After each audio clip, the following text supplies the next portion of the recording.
Hello, habari ndugu mfuatiliaji wa channel hii ya Shayia TV. Leo tena tumekutana katika kupeana habari mbalimbali zinazohusiana na mambo ya kiteknolojia. Leo nataka nikupe maujanja mbalimbali kuhusiana na njia rahisi kabisa ya kutengeneza YouTube thumbnail kwa njia ya AI. Yaani una design kupitia AI tu. Endelea kunisikiliza ili uweze kuelimika na elimu hii. Ila nakukumbusha gusa neno subscribe ili usunapitwa na maujanja haya. Moja kwa moja utaingia katika application hii ya ChatGPT. Kisha utaandika kama ifuatavyo.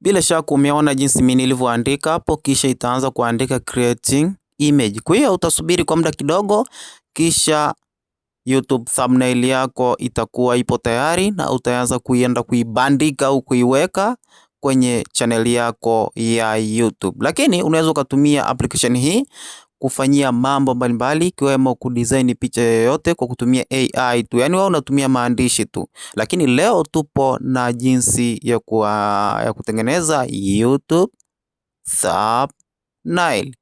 Umeona Kwa hiyo thumbnail yetu ni hii hapa kama jinsi ulivyoiona hapa.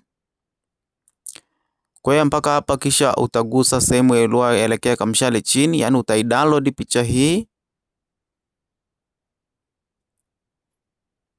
kama hivi yani.